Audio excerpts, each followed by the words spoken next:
Assalamualaikum warahmatullahi wabarakatuh. Para kaum muslimin yang dirahmati oleh Allah, semoga kesehatan, keselamatan, keberkahan senantiasa dilimpahkan Allah kepada kita sekalian. Amin amin ya rabbal alamin. Para kaum muslimin yang dirahmati oleh Allah, kisah ini dimulai saat itu Allah menciptakan Nabi Adam. Allah menciptakan Nabi Adam dari tanah. Kemudian Allah memanggil para malaikat-malaikatnya agar para malaikat bersujud kepada Nabi Adam. Manusia pertama yang diciptakan oleh Allah yaitu Nabi Adam. Nah, semua malaikat kemudian bersujud kepada Nabi Adam. Hanya satu yang tidak mau sujud, yaitu yang akhirnya disebut dengan sebutan iblis. Sebenarnya iblis itu bukan malaikat. Dia adalah bangsa jin yang tinggal di kalangan malaikat karena dirawat sejak kecil oleh malaikat Jibril. Otomatis karena dia tinggal di kalangan malaikat, beribadah sebagaimana malaikat, taat kepada Allah. Nah, kemudian saat Allah memerintahkan para malaikat untuk bersujud kepada Nabi Adam, maka iblis pun seharusnya, waktu itu namanya adalah Azazil. Azazil pun seharusnya ya sujud sebagaimana para malaikat lain di sekitarnya. Tapi Azazil ini tidak mau karena dia merasa sombong, congkak, merasa bahwa dia dibikin dari api oleh Allah, lebih tinggi derajatnya daripada Adam yang dibikin oleh Allah dari tanah liat. Karena kesombongannya itulah kemudian Azazil tidak mau bersujud. Dia lupa bahwa yang memerintahkan adalah Allah, sehingga akhirnya Allah murka kepada iblis dan menyebutnya sebagai iblis yang asalnya namanya adalah Azazil. Nah, kemudian setelah iblis dimurkai oleh Allah, akhirnya iblis pun berjanji meminta tenggang waktu kepada Allah, boleh menggoda manusia untuk diajak ke neraka. Akhirnya Allah pun mengizinkan iblis untuk menggoda manusia yang bisa digoda, kecuali manusia yang benar-benar ikhlas murni, tidak bisa digoda oleh iblis.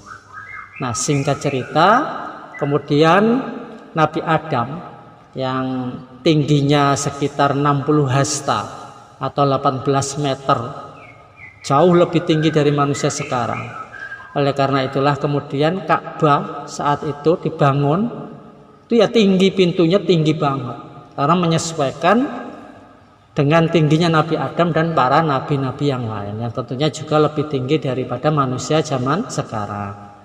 Kemudian Allah memerintahkan atau menempatkan Nabi Adam di dalam surga.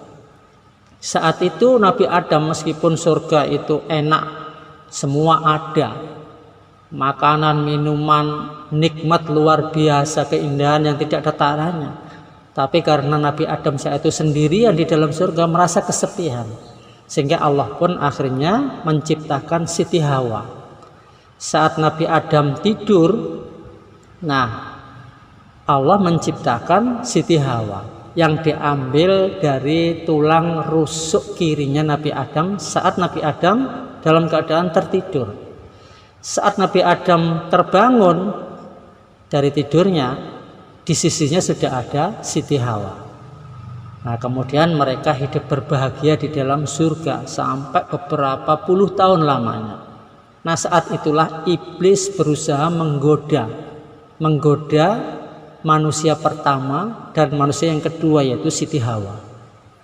Saat itu Allah berfirman kepada Nabi Adam dan Siti Hawa, makanlah, tinggallah di dalam surga, makanlah apa saja yang di dalam surga yang baik-baik dan bermanfaat, yang baik-baik dan nikmat, tapi jangan dekat-dekat dengan pohon ini atau kayu ini. Jadi semua boleh dimakan oleh Nabi Adam dan Siti Hawa, kecuali hanya satu larangan Allah, satu saja, jangan makan atau dekat-dekat dengan kayu ini, pohon ini.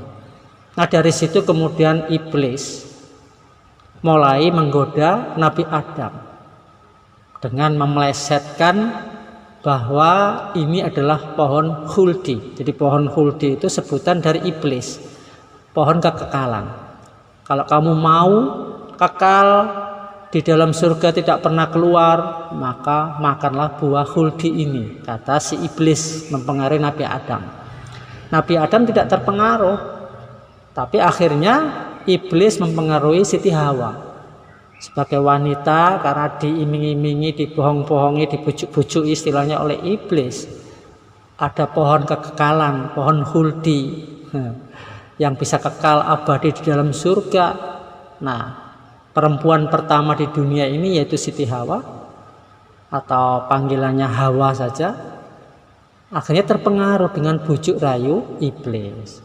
Nah, Siti Hawa ini kemudian merayu Nabi Adam untuk ikut makan bersama-sama pohon khuldi agar mereka bisa kekal abadi di dalam surga. Apalagi iblis mengatakan juga dalam sebuah riwayat, iblis mengatakan kepada Adam dan Hawa, aku ini lebih tua darimu, aku ini lebih pengalaman darimu, aku beribadah kepada Allah sudah ribuan tahun. Nah, gara-gara aku tidak makan buah khuldilah kemudian aku dikeluarkan Allah dari surga. Itu adalah kata-kata fitnah atau bohong dari iblis untuk membohongi atau menipu Nabi Adam dan Siti Hawa. Akhirnya lewat Siti Hawa lah kemudian terpengaruh, dan Adam pun karena bujuk rayu Siti Hawa jadi pula terpengaruh. Akhirnya mereka berdua makan buah yang disebut dengan buah khuldi oleh iblis itu, buah kekekalan. Padahal ya jelas itu adalah larangan Allah. Hanya satu Allah melarang kepada Nabi Adam dan Siti Hawa agar tidak dekat-dekat dengan atau makan pohon ini. Tapi justru akhirnya mereka berdua terpengaruh, buah itu malah dimakan. Sehingga mereka dihukum oleh Allah begitu makan buah tersebut, buah khuldi kata iblis tadi, langsung mereka telanjang bulat. Pakaiannya yang dalam surga itu langsung hilang. Sehingga mereka menjadi ketakutan, sadar bahwa mereka telah berbuat salah, zalim, tidak taat kepada perintah Allah, tidak menjauhi larangan Allah. Itulah kemudian akhirnya mereka berdua dihukum oleh Allah, diturunkan di bumi sebagai khalifah di bumi. Insya Allah itu yang bisa kami kisahkan. Semoga bermanfaat. Assalamualaikum warahmatullahi wabarakatuh.